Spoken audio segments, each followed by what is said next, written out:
Inspirational Creatives, episode 185. Welcome to Inspirational Creatives. I'm your host, Rob Lawrence. Join me every Friday as I chat with successful artists, producers, and creative entrepreneurs who share powerful stories and strategies.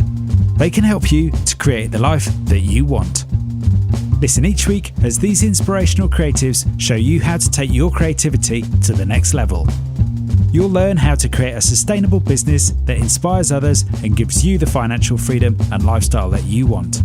Thanks for listening. Make sure you sign up at inspirationalcreatives.com to get free exclusive bonus material. And now, on with the show. Rob here, and welcome to this special classic episode of Inspirational Creatives. This week, following the replay of my conversation with simplicity expert and becoming minimalist blogger and author Joshua Becker, we're going to feature another rerun of a classic original episode from just over a year ago. It's perhaps one of my favourites so far, and I know it's been a hit with many listeners. So with new listeners to the podcast, I wanted to rerun this episode to share with you the wisdom that my guest today, Michael Port, has to offer you. This episode was originally run as episode 99, as the last episode of 2015, and I was delighted before the end of last year, 2016, to receive this message from my good friend and listener, Will Manklow, who had this to say. Morning, Rob. How are you doing? I just wanted to leave you a quick message. It just suddenly occurred to me that it was nearly a year since the Michael Port episode, episode 99. And I thought, well, I'm just going to go back and listen to it to see where I am now. I reevaluated where I was. I kind of thought, okay, I saw how far I've come since gaining that idea and getting the idea of something for always somebody to turn up to offer. That was definitely the one that I got the most out of. Since speaking with Will, I was fascinated to learn that he's listened to this particular episode at least 10 times, which blows my mind. But I know that speaking to other listeners, he's not the only one. I myself get to hear these conversations over and over again, and like Will, depending upon what's going on in my life right now, when I listen back to these chats, I hear different pieces of wisdom too. For Will, it's about what Michael had to say about having something to offer your clients and customers, something to invite them to. What I've found as well is that I'm hearing different things. I'm hearing something else because, of course, when you develop over a year or so, you change your mindset. And the pieces slotted in parts of the brain, and they slot into different parts of what you're doing, makes it even more powerful. I just wanted to give you that little bit of feedback, and I'm not entirely sure if you've had anybody else have the same experience. So I'd be very interested to know what stands out for you from today's episode and why. Remember, you can always reach me at rob@inspirationalcreatives.com, or if you'd like to leave me a voice message, you can do that at inspirationalcreatives.com/contact. Even though we're talking about performance today, I believe that what Michael has to offer can be used with almost any creative endeavour. I'm sure you'll hear why. So let's wind back the clock back to November 2015, where I spoke with author, actor and public speaking expert Michael Port. Today I have with me a very special guest who is not just a New York Times bestseller, he's also been a successful actor and voiceover artist too. He guest starred on shows like Sex and the City and Law and Order, but these days he's more regularly seen on air as an expert in communication and business development. He's the author of 6 books and has a brand new book out called Steal the Show, which will teach you how to make the most of every interaction you experience, not just in presentations and public speaking. So it's my great pleasure to introduce to you today, Michael Port. Michael, welcome. Thank you so much. Is there anything you'd like to add to my introduction there to give folks a sense of who you are? Well, I have to say, I think you did quite a nice job. I think the thing that I would add is just I'm not so different from them. I think we're all a lot more similar than we are different. And sometimes, especially when around this type of subject matter, this topic of performance, we sometimes separate ourselves from people that we think are entertainers. We say, I couldn't do what they do. They're entertainers. And yeah, I'm an entertainer. I have a master's of fine arts from the graduate acting program at NYU. So I trained as a professional actor. So certainly I have some skills that I've developed over the years, and I might be naturally inclined to perform in front of people. But all of us can connect with others. And to me, performance is about making connection, whether it's with one person or 1,000 people. And you don't have to be an entertainer to be a performer. I love that. So you don't have to be an entertainer to be a performer. So who specifically then is this book for? Well, anybody that enters into life's high stakes situations. So job interviews, that's a high stakes situation. Negotiations, sales meetings, leading large teams, or giving speeches or even toasts at weddings. These are high stakes situations. They mean a lot. And the way you perform during those high stakes situations determines the quality of your life. So if you fall flat, when the spotlight's on you, then, not a lot happens. But if you can shine during those high stakes situations, well, then you get to play a big game. And that's really exciting. And that's in large part what Steal the Show is about. Steal the Show is definitely a tour de force on public speaking techniques specifically. But it's also a book about performing in all of these everyday situations that when you add them all up, they really tell the story that is the narrative of our life. Yeah, I love that. I absolutely love that. What do you believe are some of the benefits of learning how to master role playing? Well, look, if you want to be able to move in and out of different situations, different groups, if you want to be able to move up in your organization or lead a team, manage different types of people and personalities, then it's very helpful to be able to change your style of behavior, adapt to different ways of being, all while still being authentic. That's essential because everything that I write about, speak about, is all based on authenticity. But, I don't try not to say but too much, but this is a but. But if we get so married to our sense of true self that we cannot put away any of our ideas or beliefs, even if they don't serve us in a particular situation, then we hold ourselves back. So we all have an agenda. I mean, if you go into a negotiation, you have an agenda. You're trying to get the best deal for your company. If you go into a sales meeting, you want to make the sale. If you go into a job interview, you want to get the job. On a podcast, my agenda is to do a great job for you and for your guests, and then hopefully they go buy Steal the Show. And I don't think it's anything wrong with having an agenda. Most of us have agendas. The question is how we pursue it. And so if we pursue it with honesty, then people tend to respond well to us. If we pursue that agenda with manipulation or puffery or dishonesty, then we tend not to do as well. But if we pursue this agenda and we can't get out of our own way, so for example, if I go into that job interview and I'm so fired up about the political debate the night before, and my opinion means so much that I have to talk about it in that job interview, well, I may cause conflict, or I may cause some concern on the part of the interviewer that I may cause conflict somewhere else because I cannot manage what I share and when I share it. So if you feel the need to be so authentic that you don't care about the consequences, then you might not achieve your agenda quite as easily. Yeah, so this is about managing what you share and when you share it. Yeah, that's right. That's exactly right. And I don't think there's anything wrong with deciding not to share certain things about yourself in, certain situations. And there's nothing wrong with amplifying certain parts of your personality in other situations. That's what we do. We do it all the time. The question is, do we do it intentionally? And if we can do it intentionally in a way that is still honest and in service of the people that we serve and our objectives, well, then I think we're doing a pretty good job. Yeah, I really like that. It's being intentional about how you're going to role play from a place of authenticity. Of course. Think about it. If I came on this podcast and I started telling stories about the fucked up things I did in college and, I couldn't control my cursing, and all of a sudden now it's a totally different dynamic. And you say, is that really necessary for this environment? Does that help achieve my agenda? And the answer would be no, it wouldn't.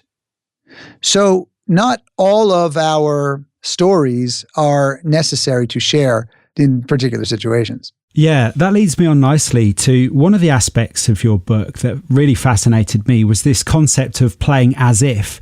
Can you talk to me a little bit about what it means to play as if? Sure. So a lot of the principles that I teach and the techniques that I teach spring from the actor's foundation and the actor's craft. So I'm not teaching people to be actors, not at all. Just the opposite. I'm working with non-actors to teach them how to use the craft of acting to perform very well in these different everyday situations. And one of the foundational acting techniques is the technique of acting as if. Because when you play a character, you are creating reality and then expressing that reality in a manufactured environment.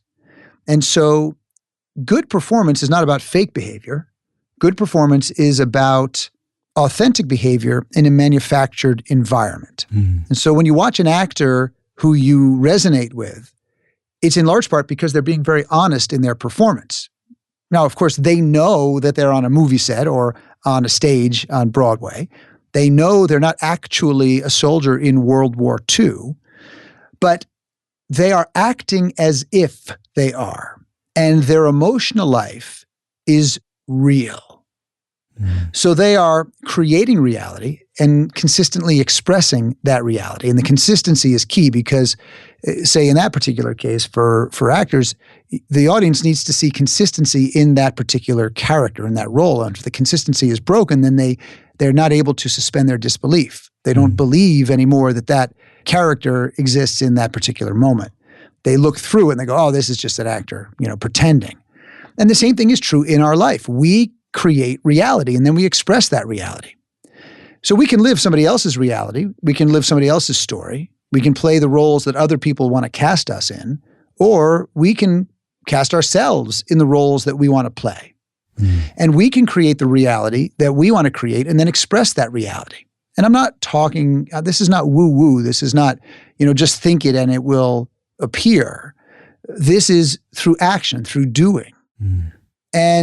And that's why I love using acting as a model for these different situations. And acting as if allows you to step into that situation, as if I am the leader of this organization, even if I'm actually the assistant to the leader of the organization, because that will influence my behavior.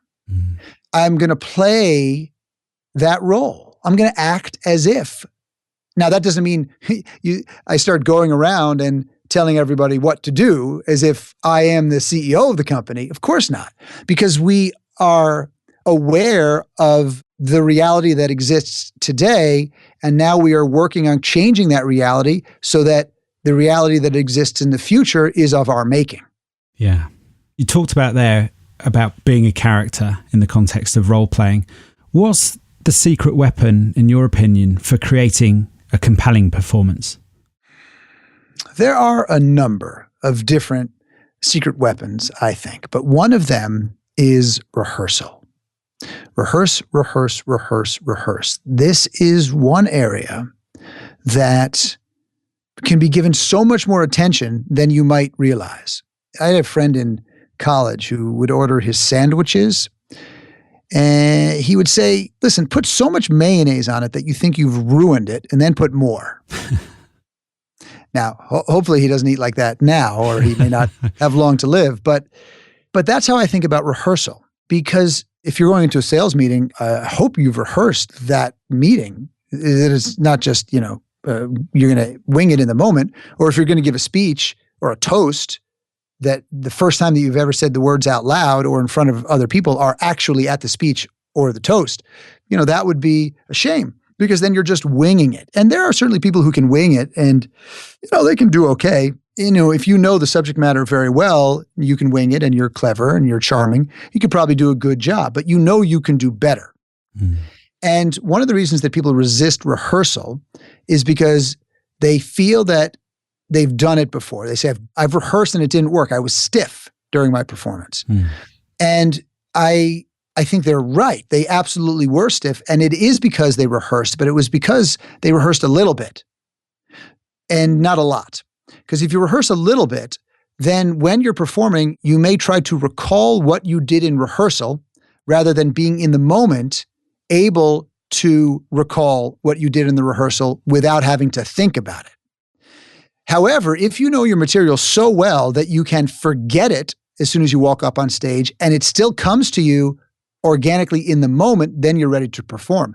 So if you think about actors on Broadway, they don't get the script that day and then go out and give a performance to 3,000 people who each paid $150 for a ticket. They've been working on that for months, if not, years. Sometimes plays before they get to Broadway will open in different cities multiple times so that they're running for 6 months or a year before they actually open on Broadway. Well, they are so familiar with the material. They're so familiar with their roles. They're so familiar with the blocking on stage where they're going that they don't have to think about it, and they can be in the moment, authentically experiencing what is happening in the moment, and they are magical on stage. Now, I'm not asking everybody to do that kind of rehearsal for a speech or for a job interview, but the amount of rehearsal that one would be well served by is directly proportionate to the stakes of the situation. So if you have a low stakes situation, it's a low stakes sales meeting, then, maybe not as much rehearsal is required. But if you have a very high stakes sales meeting, that could mean the difference between, a company that goes out of business and a company that becomes a great business.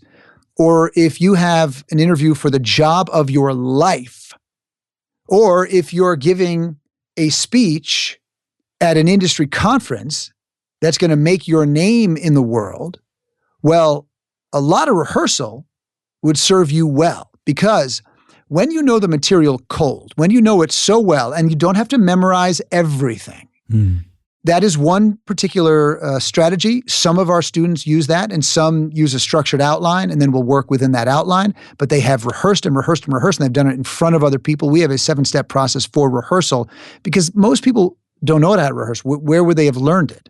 You don't learn how to rehearse in high school or college or graduate school unless you are a professional actor. Then you learned how to rehearse.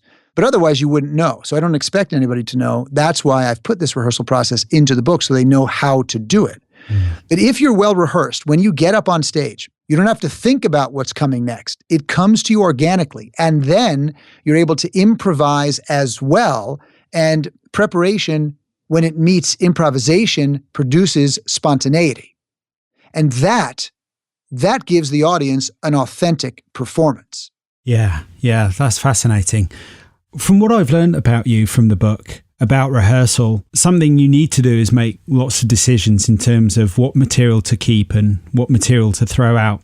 Something I'm still getting to grips with is your concept of choosing early and often. Yeah. And I sense it's something to do with decision making, and something that can be applied to almost any aspect of my life, actually. That's right. Could you explain to me what you mean by choosing early and often? You're right. It can be applied to all areas of our life. We often find ourselves in situations that when we look back, we go, you know what, I should have made a different choice. I knew the choice to make. I didn't have the guts to make it. So I stayed here for a couple of years longer than I should have. I should have gone earlier. I couldn't do it. Or we perseverate, and when we're starting to create something and we perseverate, we say, I don't know which way to go. Or we're trying to choose a target market for a new business. I don't know which way to go. Should I choose this market or should I choose this market? And then, of course, we don't go anywhere because we haven't made a choice to move us forward, to spring us into action. And this concept came to me very powerfully when I left acting. Because one of the things that I realized I did that got in my way was wondering, what are other people looking for? What do they want? And as a result, I think I watered myself down.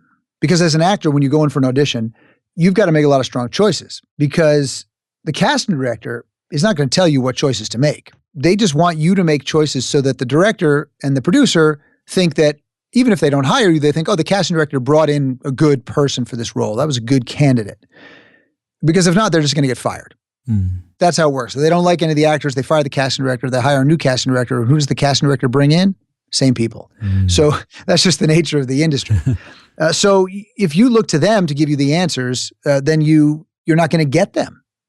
Now, you might get some support or advice, but you're going to get their opinion, and their opinion might not necessarily be the right opinion. You've got to have your own perspective, your own take on the world. Same thing with a director. If you go in there thinking, what does the director want? What does the director want? I'm going to try to get them to tell me what they want.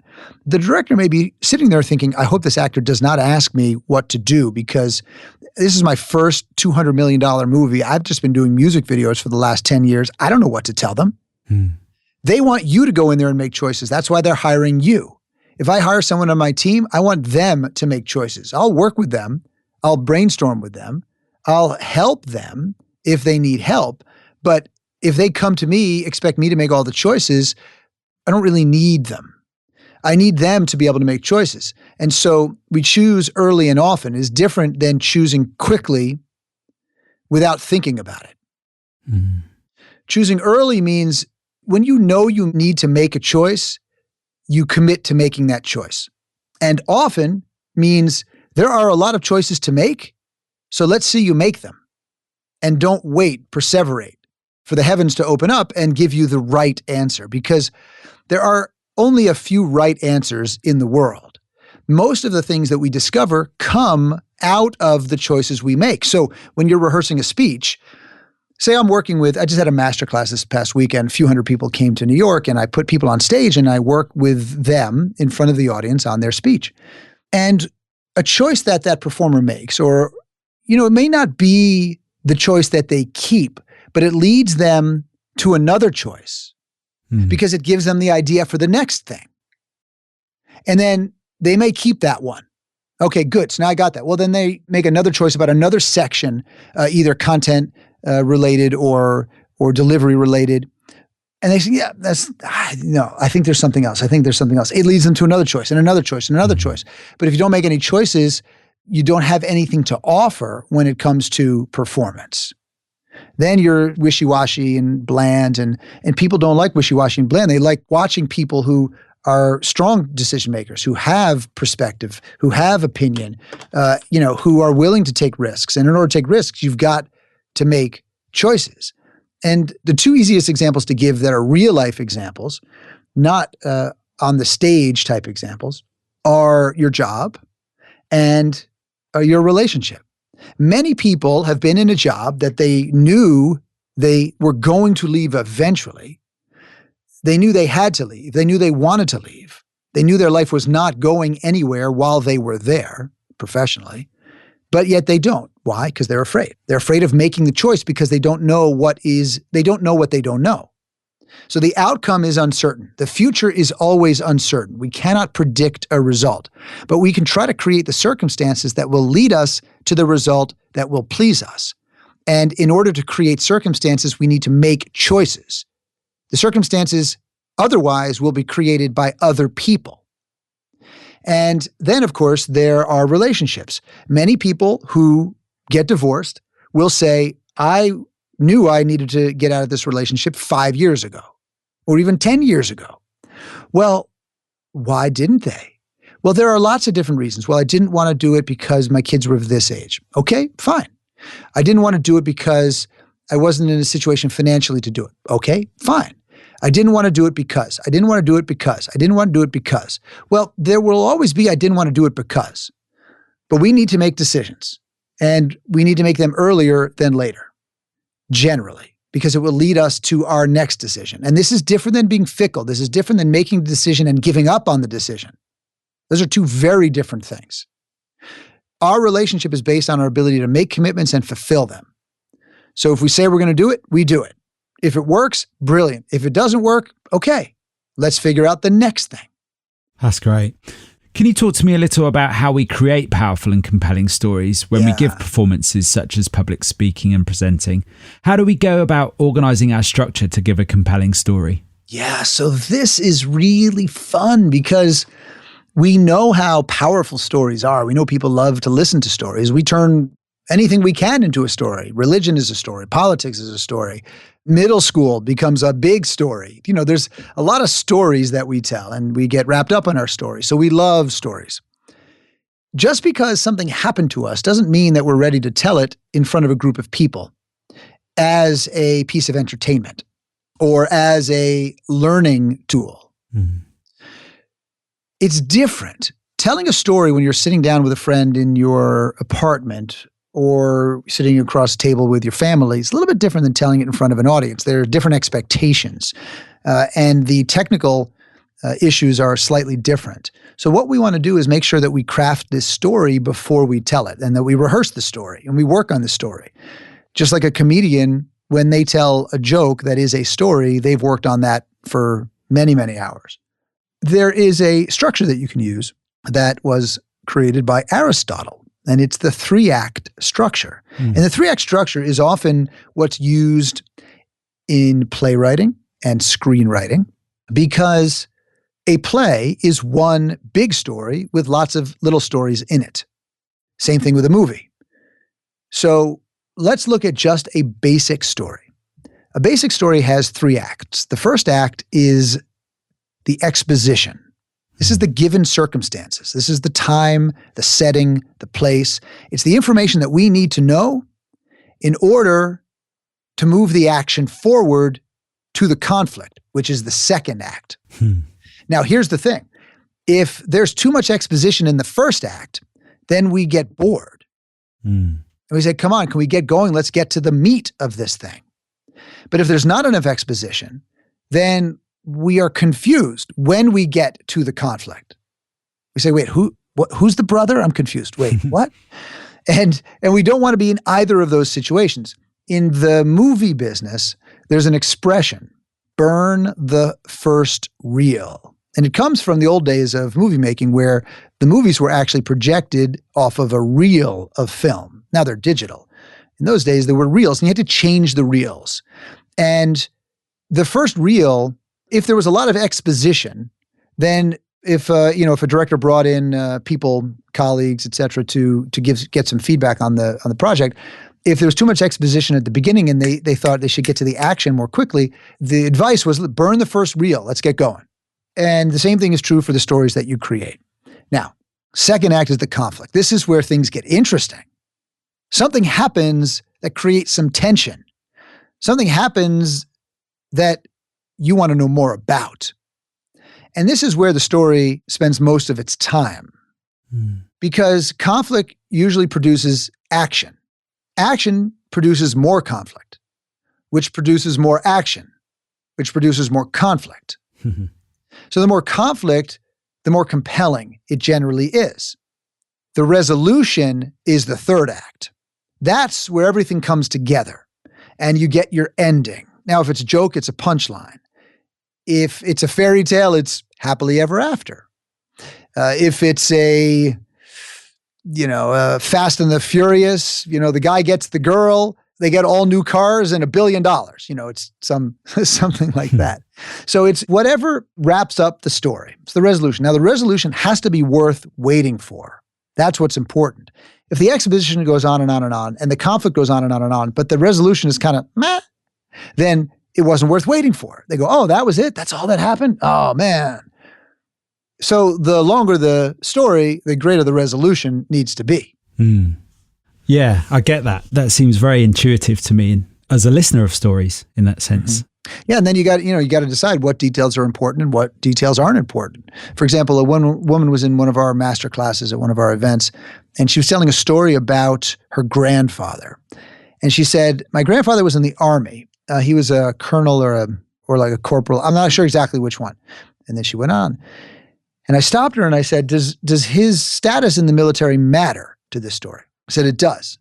I said, does it matter what he was or just that he was a high-ranking official, that he had high status? She goes, no, it doesn't really matter what his rank was, specifically like what the name of it was. It's just that they know he was a high-ranking official. I said, great. Then that's all you use. Either you find out exactly what his title was, because if you're not clear on the details, the audience thinks you're not ready to tell that story. Right.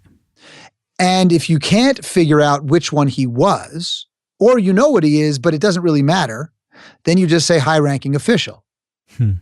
So there are some details that are more important than others. For example, if you're telling a story, if I'm telling a story about the time I crashed my car, does the color of my underwear really matter? Probably not, unless it is somehow, part and parcel of the story. Unless it somehow, comes out that I crashed so hard, my pants flew off because of the thing. Next thing I'm doing is I'm running around in the highway in polka dotted underwear. Then it makes sense. Then it needs to be there. But otherwise, it's not necessary. Yeah. There are going to be scenarios where we're telling stories and we may wish to motivate our audience to take action, perhaps after a presentation, for example. How do we fit that in and how do you approach that? Well, it depends what kind of action you want them to take, certainly. But I don't think there's anything wrong with having an agenda. I think I mentioned that earlier. I think there's nothing wrong with saying, listen, guys, this is what I want. I want you to do this because I believe that I can help you with this. I don't think people fault you for that. And once in a while, if somebody faults you, fine. But the majority of people won't. The majority of people understand that if you are there to be in service of them and you deliver on your promise, which is a key component of any speech, then they're okay with you saying, listen, let's do this. Now, I was never a sell from the stage kind of guy. That was not my thing. But I needed to figure out a way to stay in touch with people. In the beginning, of my career, I would speak for free to get exposure before I was a professional speaker. And I said, I got to figure out a way to do this that feels appropriate for me. My benchmark was always what my mother would think. Like if my mother would think it was a nice way to do it, then I would do it. So I came up with this idea of the always have something to invite people to offer. Now, this is actually in Book Yourself Solid, which was my first book, came out in 2006. The always have something to invite people to offer. So what I did at the time is I would invite people to a teleseminar, a conference call. This is before podcasts existed. I'd say, listen, I do this thing every Monday at noon Eastern, and I bring a different topic that I think will help you think bigger about who you are and what you offer the world. And if you love it, you'll keep coming. If you don't, you won't come back, but it's free. Nothing is expected of you. And here's how you get access to it. Great. About 50% of audiences would come check it out. And what I found was about 90% of that 50% would then stay and would come back either once a week, twice a week, once a month, once every quarter. They would somehow stay engaged. And 85% of my client base came through that always have something to invite people to offer. Now, the key is that it's consistent and it's frequent, because if it's consistent but it's once a year, then it's not frequent enough to be and always have something to invite people to offer. Because let's say I did it yesterday and I met you today. And I said, hey, listen, I'm doing this thing 365 days from now. Put it in your calendar. And you're like, I'm sorry, I can't think about next week, let alone 365 days. So it needs to be frequent enough to make it worthwhile. And of course, a podcast like you do and like I do with Steal the Show is just that thing. It is an always have something to invite people to offer. And there's lots of different types of always have something to invite people to offers that you can make.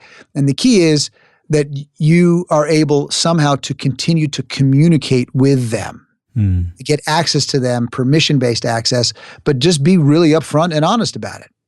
What we do, and if this isn't relevant to your audience, just cut me off really quickly, but what we do when we promote our courses or our events from an event. So, for example, when we did this masterclass this weekend, and it was a full day, 9 to 6 p.m. It was packed day. And what I tell them, I say, listen, here's what we're going to do throughout the day. The very last 30 minutes of the day, Amy's my partner, we're going to introduce you to the next steps. Here are the other things you can do with us. You don't have to come to that if you don't want to, but that's when we're going to do it. People are like, great. We don't mention anything about anything that we sell during the rest of the day. We just deliver on the promise. And then people who are actually interested in learning more, well, they sit in for that half hour and we tell them, here's what we have. Simple. Yeah, I like it. So we separate it. If we do webinars where we're selling, we'll do one webinar. We say, look, this is a 2-part series. One webinar is all the content that is relevant to, say, this event that we're putting on. It's educational. And then the second one is just about the actual event, so that we'll tell you more about it. If you have questions about it, it will tell you how to sign up for it. We'll tell you the price point, all of those kind of things. And then there's always a smaller number on the second one because there's a group of people that won't come to anything, but they like coming to the webinars. And that's great. That's fine. They'll go out and spread the message. Just like, I just started a podcast 29 days ago in conjunction with the launch of the book. And right before I got on this, I was looking at my stats. And in the first 29 days, we have 49,708 downloads. And yeah, we've been doing great. And I'm thrilled. But not all 49,708 people are going to come and buy something. I wouldn't expect that. That would be unrealistic. So there are certain people you're meant to serve and others that you're not. And your job is to do everything in your power to reach the people you're meant to serve. Yeah, that's fantastic. Well, I'm incredibly inspired by what you had to share with me today, Michael. What's inspired you the most in the last 7 days? Well, it's interesting. The last 7 days have been the book launch. It came out last Tuesday. So it's actually exactly 8 days. And today we find out if we hit the New York Times list. And then Friday we find out if we hit the Wall Street Journal list, and we have the numbers. So that's exciting, but you don't know until you know. So what's been inspiring me professionally over the last week is seeing if we can accomplish the goals that we set out for the book. That's number one. But the thing that inspires me the most overall is the love that I have for my family. They're the ones that ultimately I'm here to serve and protect the most. They're my greatest responsibility, my greatest love. And when I think about the love that I have with them, it really moves me forward. It sort of kicks me in the ass when I feel a little bit whiny or want to complain.